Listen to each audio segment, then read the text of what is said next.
Good afternoon, my name is Olga Tamanova, and I want to thank everybody who joins us in Ukraine Media Center, confirmed both offline and online. We continue our operations today. Today is day 726 of the full-scale invasion of our homeland by Russian aggressor, and now we will be talking about the situation in Ukrainian borders with Poland. Joining us online is Andrii Demchenko, the spokesperson of the State Border Guard Service of Ukraine. Mr. Andrii, good afternoon. Good afternoon. Mr. Andrii, we know that the protests on the border with Poland are continuing today. We've seen the news about the Vice Prime Minister Kubrakov being in negotiations with the head of National Bureau of Security of Poland due to the blockade of border by the Polish protesters. So what is the situation for the time being? What are the latest news? Well, basically, the blocking of movement continues for the time being in 6 directions. In the checkposts of Yagodin, Usteluch, Ugrinov, Ravaruska, Shahini, Krakivets. In total, in all of those areas, as of this morning, in the territory of Poland, in the lines in the direction of Ukraine, there were about 2,900 cargo trucks waiting to cross the border. The biggest concentration was near the checkposts of Yagodin and Krakivets, and at the same time, due to the accumulation of trucks in the line, due to the blocking of movement of cargo trucks, we see the significant decrease of the number of cargo trucks which cross the border for the time being. The movement is more or less intense in the area of Krakivets checkpost. The situation is way worse in the area of checkpost Shahini. And on top of that, talking about the checkpost of Yagodin, during the previous days, the Polish side was almost accepting no cargo trucks, and there was no movement from the Polish side as well, due to the fact that the protesters refused to let any vehicles through in this area. Today in the night, according to the information that we have from our Polish colleagues, the situation changed a little bit, not critically, but still the Polish farmers decided to let just a couple of cargo trucks through per hour to Ukraine, so the movement resumed, but obviously we cannot reach the indicators in terms of number of the cargo trucks which we would like to cross the border. Again, in the area of checkpost Yagodin, it's one of the biggest infrastructure directions which is capable of letting around 12 to 1400 cargo trucks through in both directions per day. Sometimes that figure may be even bigger, but now within the last 2 days, almost no single cargo truck was able to cross the border in either direction. Mr. Andrii, we see from the news that it's not only about not crossing the border by our cargo trucks, but also there is information about the obstacles for the passenger vehicles. Is it true that the passenger vehicles passage is blocked on a number of checkposts? Well, first of all, the Polish farmers block the movement of cargo trucks. They promise not to block the movement for buses and light vehicles, and what we observe, the buses and the light vehicles continue crossing the border both in the direction of Ukraine and in the opposite direction, going from Poland to Ukraine.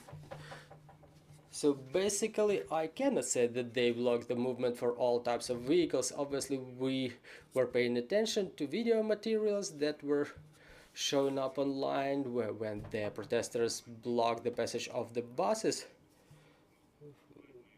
But I think that their presence in the roads just complicates the movement for certain categories of transport, and to make the way around the places of concentration of Polish farmers, but the movement of buses continues in the direction of Ukraine, and also Polish side continues receiving buses going from Ukraine to Poland and further.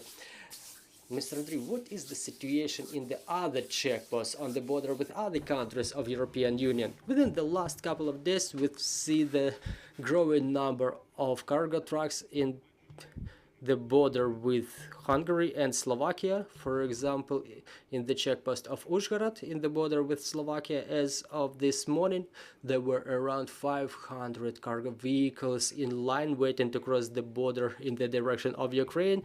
And in Hungary, near in the area of checkpost Tisa, as of this morning, there were around 580 cargo trucks waiting to cross the border to Ukraine. The increase of this number is due to the fact that the Polish checkposts are blocked. This is why both the drivers and the logistic companies try to find other places where they can cross the border. At the same time, at 1300 today, in the area of checkpost Uzhhorod, in the border with Slovakia, again, the Slovakian farmers initiated an activity to draw everyone's attention to their activities by blocking the movement for cargo trucks.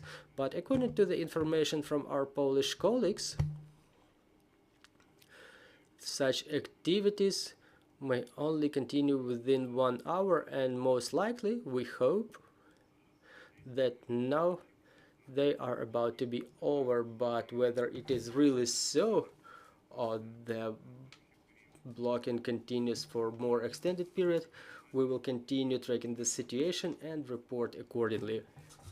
Mr. Andrii, I cannot help but asking about the situation in other borders, in the eastern borders of a country. So what is it now where the State Border Patrol Service is on duty? Are there any changes in the border with Belarus and of course with Russian Federation?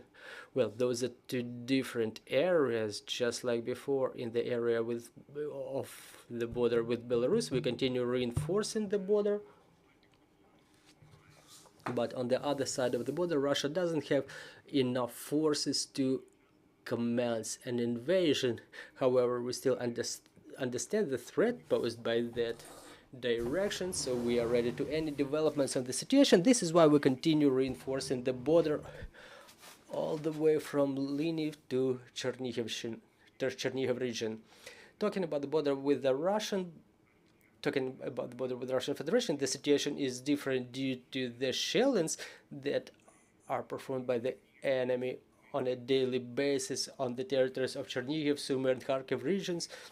Using all kinds of weapons, Russia continues inflicting strikes using artillery, mortars, small arms, aviation, and reinforcing the border in that area is pretty complicated, almost impossible due to the constant incessant shelling.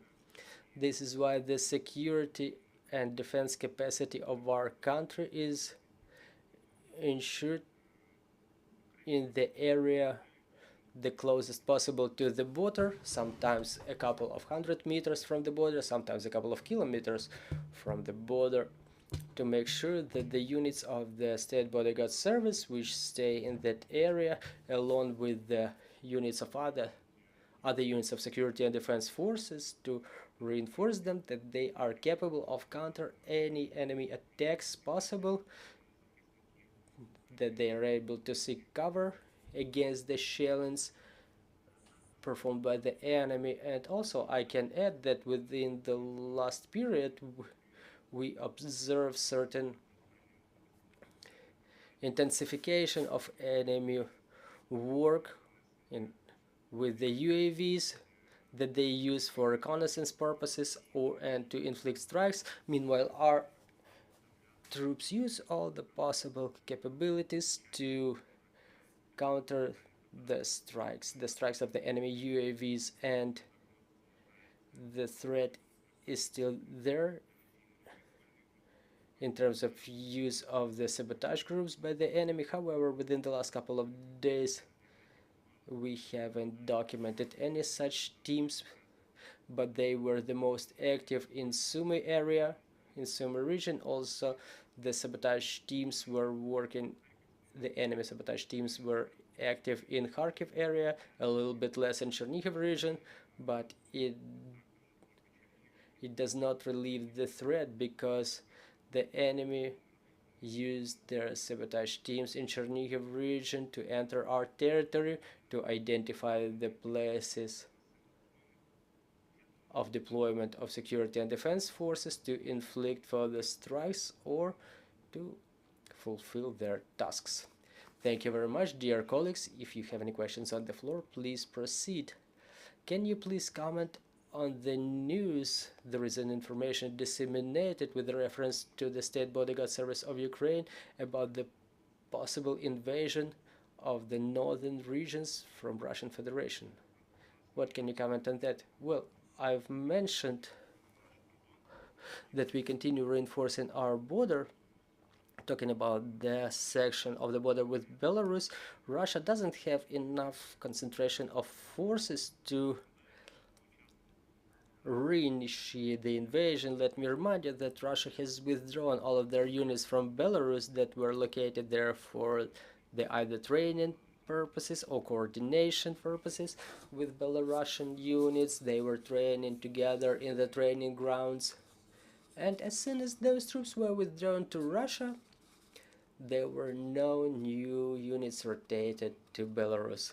This is why that direction remains of threat to us, but for the time being we don't document any significant threat from that area. But again, we have to be vigilant, we have to be ready to any developments of the situation, and even regardless of the existing situation, we still continue to reinforce our defense capabilities to counter any challenges possible in case the situation changes. Talking about the situation with the Russian border, Russia has certain amount of forces on their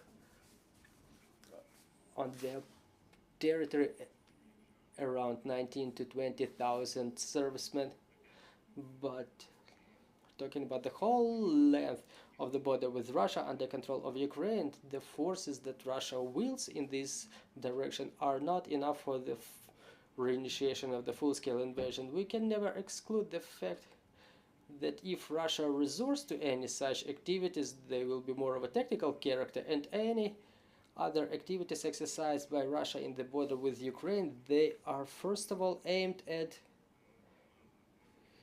having Ukraine maintain certain number of its units reinforcing that area, and without transferring them to other more important directions where the active warfare is going on. Thank you very much, Mr. Andrii, for joining our broadcast. Let me remind you, joining us was Andrii Demchenko, the spokesperson of the State Bodyguard Service of Ukraine. Thank you for this important information, and we continue working together for our victory. Thank you for staying tuned.